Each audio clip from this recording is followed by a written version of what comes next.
He couldn't feel pain, but he became the cause of pain for hundreds of others. This is the story of Finsen Hunter, a doctor who once decided that weakness had to be cured by any means. Hello everyone, Memory here. A new hunter was released recently, and this is his story, told in the first person. Enjoy watching. You're born in Scotland, in the city of Glasgow. Your name is Finsen Hunter. Your father is a dentist, and your mother is just a housewife. You're born with a rare genetic condition. You can't feel any pain at all. It's extremely rare. A person can't feel physical pain whatsoever. They can get hurt and not even realize something's wrong with their body. When you're still a child, your mother passes away. Your father shuts down and buries himself in work. He almost stops noticing you. You grow up next to him, just as quiet, withdrawn, and convenient. When you go to school, it gets even worse. Your classmates constantly bully you. They don't need much of a reason. You're too thin, too closed off, and you can't fight back. You put up with jokes and insults all through school. Over time, you realize one thing: the stronger one is always right, and you accept it as a rule. You're not really into anything except one thing. You like watching your father, or rather, not him. The lens in his hand. Through it, people's faces twist, break, turn strange, almost like yours. Maybe that's the moment you first saw the world for what it really is. Over time, you decide to study medicine and move to England. You don't look like you did as a kid anymore. You're not as thin, but inside, nothing's changed. That dark look on your face never left. One day during your studies, you see a student being bullied by others. He doesn't even try to fight back. You walk past like you didn't notice, like nothing's happening, because by now, you already know weakness is a sin. After living in England for many years, you decide to take a job at a church hospital and become a dentist, just like your father. Over time, the hospital begins to expand. The third floor is turned into an inpatient ward. You're put in charge.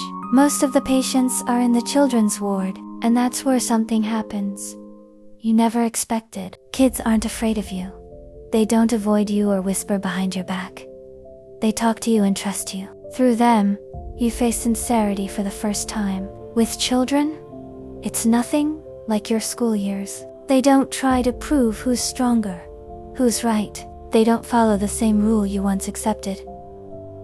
And for a while, it makes things easier for you, but it's not enough.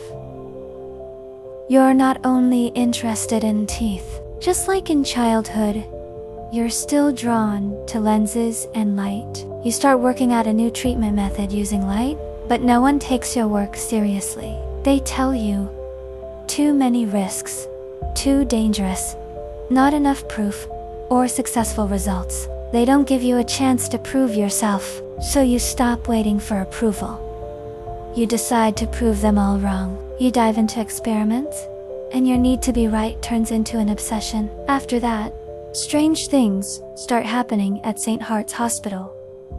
Patients begin to disappear. And at the same time, your research starts to show results. You're no longer satisfied with theory. You need living proof. After some time, fragments of letters surfaced. Most of them are destroyed, but a few still remain. In one of them, an experiment is described. A patient who is no longer called a person. He's assigned a number 11222213. You call him Ash, but later, abandon that name when you realize attachment interferes with the experiment. In your notes, you sound calm. You assume his violent behavior on December 21st is tied to his memory, to something in his past. But you're not interested in the reason. You don't care that December 21st is his daughter's birthday. You don't care that December 21st is the day he tried to take his own life. You only care about how to stop it. Because his emotions and outbursts get in the way of your experiment? You state it plainly. Most test subjects die in the process. Around 85%. But this one, no, he behaves differently. And that's exactly why he becomes so important to you. Not as a person, but as a subject. And it goes on, not for a day, not for a month, but for 10 whole years. Later, another document appears. A letter addressed to you. It says, the experiment has failed. The patient's memory has returned. His mind is out of control. He stopped obeying, started resisting, and became dangerous even to his master. 6 treatment methods showed no results. We proceeded with the 7th burning. The patient is returned to you like an object. Like a result of the work, all records are destroyed, all traces erased. The patients who disappeared from the hospital are no longer listed anywhere. And there's a theory that the doctor this letter was addressed to is you. But by that point, you've already gone too far. The experiments are no longer about helping people. Patients were disappearing, records erased, and the rumors kept spreading. One day, a novel is published in a newspaper. The exact plot isn't known. It tells the story of an evil dentist who stuffed patients into trash bags and drowned them in a swamp to cover his tracks. And people believe it. The situation spirals out of control. An angry crowd comes to the hospital. They don't need proof. They've already made up their minds. You could have left.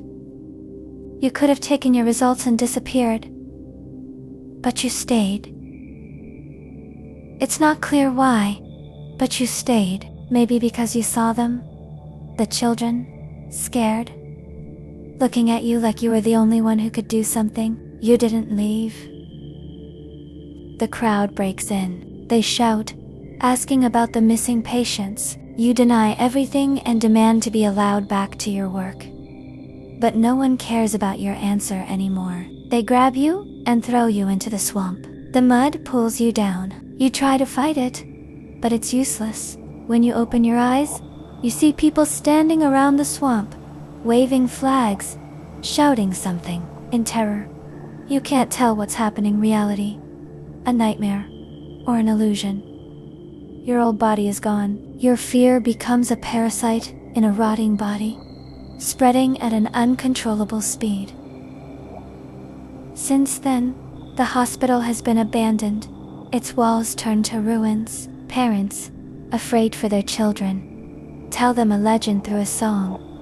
In the fog, a monster roams, a mysterious land, hunting grounds. Welcome to the dentist's swamp. Children, don't wander far. This isn't a place to play. The evil dentist will pull out all your teeth. Long, long ago, a tale was born. In the mist, monsters roam. A land of mystery, a hunting ground. Welcome to the dentist's swamp.